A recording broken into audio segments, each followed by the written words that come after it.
باغی کہہ رہا ہوں اپنے سے اوپر کرنے کے لیے کہ سب سے کم تر درجہ ہوتا ہے کسی کی غلامی کرنا، سب سے بڑا درجہ ہوتا ہے ایک ظالم حکمران کے خلاف کلمہ حق بلند کرنا۔ آپ کو پتہ ہے اس حدیث کا نا، افضل ترین جہاد کیا ہے؟ بغاوت۔ کیا ہے افضل ترین جہاد؟ ظالم حکمران کے اوپر کلمہ حق بلند کر دینا۔ اس کو نہیں بغاوت کہتے؟ اور کس کو بغاوت کہتے ہیں آپ؟ میرے نبی نے پورے مکے سے بغاوت کیا ہے، یس اور نو کی؟ ہر سردار کو گلے سے پکڑ کے بغاوت کی، چھپ کے کیا تھا؟ بھی سامنے کھڑے ہو کے بغاوت کی تھی۔ عمر بن خطاب نے کعبے میں کھڑے ہو کے کہا اللہ اکبر، اب کوئی روک کے دکھائے مجھے۔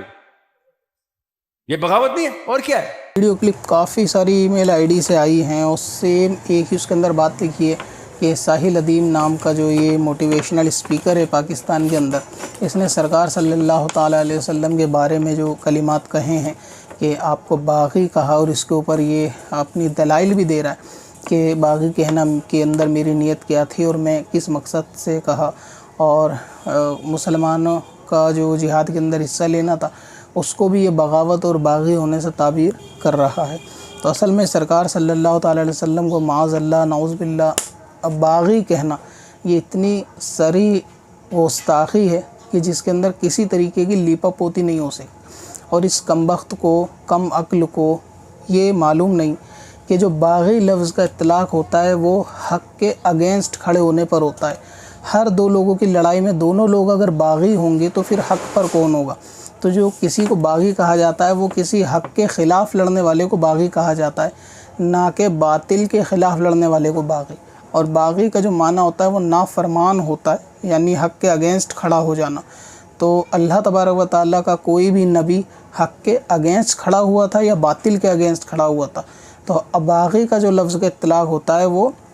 باطل کے اگینسٹ کھڑے ہونے پہ ہوتا ہے، لیکن یہ بندہ حق کے اگینسٹ کھڑے ہونے پہ بھی باطل لفظ کا اطلاق کر رہا ہے۔ یہ بہت عجیب لوگوں کی جہالت ہے، اور یہ پتہ نہیں کہاں سے پڑھ کے آ جاتے ہیں یہ سائیکولوجی، اور لوگ ان کو سنتے بھی ہیں، ان سے موٹیویشنل بھی لیتے ہیں معاذ اللہ۔ اور ایسے نوجوانوں پر بھی افسوس ہے کہ جو ان کی مجلس میں بیٹھتے ہیں اور یہ نبی کو آپ کے سامنے باغی کہہ کر اس پہ جائز ہونے کی، اپنے کہنے کو جائز ہونے کی دلیلیں دیتا ہے اور لوگ سنتے ہیں۔ بلکہ اس محفل کے اندر ایک بچہ بیٹھا ہوا بھی تھا جس نے یہ اعتراض بھی کیا، اس نے قرآن پاک کی آیت بھی اس کے سامنے پیش کری، اور اس نے مثال بھی دی کہ آپ نے جو کہا وہ غلط ہے۔ اللہ تعالیٰ نے رائنا کہنے سے منع کیا، انظرنا کہنے کے لیے کہا۔ اتنی واضح دلیل کہ سرکار کو اگر کوئی ایسا جملہ کہا جائے کہ جس سے منافقین دوسرے معنی لیتے ہوں، یعنی آپ تو رائنا کہتے تھے لیکن جو منافق تھے وہ کسی اور چرواہے کے میننگ کے اندر اس کو جو ہے وہ کھینچ کر لفظ کو بولتے تھے، اور جب ان سے پوچھا جاتا تو وہ کہتے ہیں کہ ہم نے تو وہی کہا جو آپ لوگوں نے کہا۔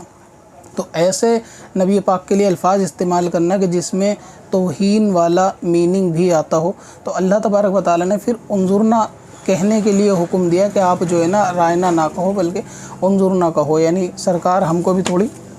مہلت دو، ہمیں بھی تھوڑا وقت دو۔ تو یہ اس بندے نے دلیل دی، اس کے باوجود بھی اس اندھے کو یہ نظر نہیں آیا کہ اللہ تعالیٰ نے ایسے لفظوں کو منع کیا نبی پاک پہ کہ جس کے میننگ غلط ہو یا لوگ جس کو معاشرے میں برا سمجھے۔ اب باغی والا لفظ جو ہے نا معاشرے کے اندر کوئی ایماندار یا حق کے اگینسٹ، باطل کے اگینسٹ لڑنے کے لیے کبھی شاید باغی والا لفظ استعمال نہیں ہوتا، یہ ہمیشہ حق کے اگینسٹ لڑنے کے لیے استعمال ہوتا ہے باغی۔ اور دین اسلام کے لیے کفاروں سے جنگ لڑنا یعنی جہاد لڑنا، اتنے افضل ترین عہدے کو اس بندے نے جو ہے نا بغاوت کا نام دیا، تو یہ بھی صراحتاً بالکل گستاخی ہے، اور نبی پاک کی شان میں بھی یہ گستاخی ہے۔ لیکن یہ غالباً ابھی تک علماء کے کانوں تک یہ کلپ پہنچی نہیں ہے اس بندے کی، خاص طور سے پاکستان کے، کہ وہاں کے علماء کو اس کی ضرور خبر لینی چاہیے۔ اور ایسے نوجوان مسلمان جن کو اس طریقے کے موٹیویشنل لوگ جو ہے نا گمراہ کرنے کی کوشش کرتے ہیں، اور ان کا پہلا ایجنڈا یہ ہوتا ہے کہ صرف علماء اور مدرسے سے لوگوں کو بدظن کرنا، اور یہ سوچتے ہیں یا درس دینے کی کوشش کرتے ہیں کہ علماء یا مدرسے سے نکل کے آپ کامیاب یا دیش کے لیے کوئی کامیابی راہ نہیں کھول سکتے، یہ ایک لمیٹڈ ہیں، گویا کہ کنویں کے مینڈک والا بات ہے کہ آپ جو ہے نا یہیں سمٹ کے ان کی سوچ میں رہ جائیں گے۔ یہ حرام حلال والی باتیں تو یہ بعد میں، پہلے آپ یہ فیصلہ کریں گے آپ کو کرنا کیا ہے، بننا کیا ہے، وغیرہ وغیرہ۔ اور اس بندے کی کسی سپیچ کے اندر جو بندے نے کبھی سوال پوچھا ہوتا نا اس کے مطابق تو کبھی جواب ہی میرے خیال میں کہ نہیں ہوتا۔ کچھ سوال ہوتا ہے جواب اس کا کچھ ہوتا ہے، اور اتنی لمبی اسپیچ اور جواب کو ادھر ادھر گھما کے کہ مجھے لگتا بھی نہیں کہ سوال پوچھنے والے کی بات سمجھ میں آئے۔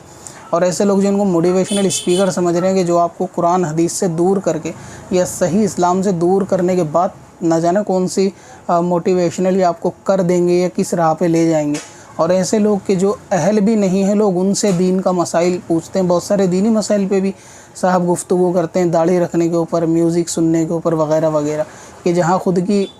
رگ دکھتی رگ کے اوپر ہاتھ رکھا جاتا ہے نا، تو وہاں یہ اس پہ زیادہ ٹاپک کو بنا گھما دیتے ہیں، اور کام کی بات اس کے اندر نہیں ہوتی کہ داڑھی کا کٹوانا حرام ہے یا یہ۔ تو یہ ساری باتیں ہیں کہ یہ جو نبی پاک کے بارے میں کہا گیا ہے، باغی کا لفظ یہ گستاخی ہے، اور ایسے بندے کی اسپیچ سننے سے جو ہے نا وہ باز رہنا چاہیے۔ سرکار صلی اللہ تعالی علیہ وسلم نے اس کے بارے میں پہلے سے ہی یہ آپ یہ سمجھ لیں کہ علم غیب کی خبر آپ کو جو ہے نا دے دی کہ آخری زمانے کے اندر قیامت کے نزدیک ایسے جاہل لوگ پیدا ہوں گے کہ لوگ ان کو اپنا پیشوا بنا لیں گے۔ تو جن لوگوں نے اس کو اپنا پیشوا بنا رکھا اور وہ سمجھ رہے ہیں کہ بھئی موٹیویشنل ہے، چلیں ٹھیک ہے، دنیا کی تعلیم تک تو ہو سکتا ہے، لیکن اگر آپ دیکھیں کہ کوئی ایسا موٹیویشنل، یعنی اگر آپ کو ڈاکٹر بھی دین کا درس دینے لگے جبکہ وہ اس میں آتا جاتا یہ جانتا نہ ہو، تو اس کی بات کو بھی شریعت کے اندر قبول نہیں کیا جائے گا۔ تو ایسے موٹیویشنل اسپیکر جو آج مارکیٹ کے اندر آ گئے ہیں نا، کہ جو خود شاید رات کو ان کو جلدی نیند نہ آتی ہو ڈپریشن کے اندر، لیکن یہ آپ کو موٹیویٹ کریں گے، کہ پیسہ کیسے کمانا ہے، علماء سے کس طرح دور رہنا ہے، اور مولاناؤں کے چکروں میں نہیں پڑنا، آپ کو آگے بڑھنا ہے، قوم کو آگے بڑھنا ہے۔ یہ میوزک اور یہ حرام حلال والی باتیں سب چھوٹی ہیں، ان کو پیچھے چھوڑو، قوم کو آگے بڑھنا ہے۔ تو یہ کہ سنت نبی کو یا سیرت نبی کو پیچھے چھوڑ کر قوم کو آگے بڑھنا ہے، یا پھر یہ کہ سب کو ایک ہو جانا چاہیے، یہ تو ان کا پہلا فنڈامنٹل اصول ہوتا ہے سارے موٹیویشنل اسپیکر کا، چاہے وہ جہلم کا جہنمی ہو یا پھر یہ ساحل ادیم جیسے گستاخ لوگ ہوں، ان سب کا ایک ہی فنڈامنٹل ہوتا ہے، سب کو ایک ہو جانا چاہیے۔ مثلا یہ کہ کوئی نبوت کے بعد نبوت کا دعویٰ کرے ایک ہو جائے، کوئی کیسی گستاخی کرے ایک ہو جائے، ان سب کو ایک ہو جانا چاہیے۔ تو سرکار نے اس کے لیے پہلے ہی پیشن گوئی فرما دی تھی کہ لوگ ایسے آئیں گے کہ لوگ ان کو اپنا پیشوا بنا لیں گے جاہلوں کو، اور یہ لوگ خود بھی گمراہ ہوں گے اور دوسروں کو بھی گمراہ کریں گے۔ اور ابھی کچھ وقت پہلے ایک کلپ آپ نے اور بھی سنی ہوگی جس کے بارے میں مفتی راشد محمود صاحب نے اس کا ایکسپوز کیا تھا یہ یوتھ کلب والوں کو۔ اس کے اندر بھی اس بندے نے ایک جھوٹی حدیث بیان کری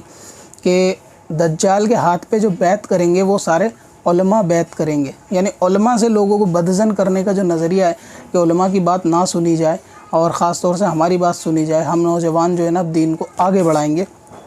تو یہ بات بھی کہ سرکار نے فرمایا کہ علماء بیعت کریں گے، لیکن سرکار نے یہ فرمایا کہ وہ گمراہ قسم کے لوگ، فاسق و فاجر قسم کے لوگ بیعت کریں گے، یعنی اس جیسے لوگ دجال کے ہاتھ پر بیعت کریں گے، علماء دجال کے ہاتھ پر بیعت نہیں کریں گے۔ اور اگر اس بات کو 1% بھی سچ مان لیا جائے کہ علماء دجال کے ہاتھ پہ بیعت کریں گے، اگر اس کی بات بڑی کری جائے، تو اس جاہل کو نبی پاک کی وہ حدیث نظر نہیں آئے جس کے اندر حضور نے فرمایا کہ قیامت سے پہلے علماء اٹھا لیے جائیں گے۔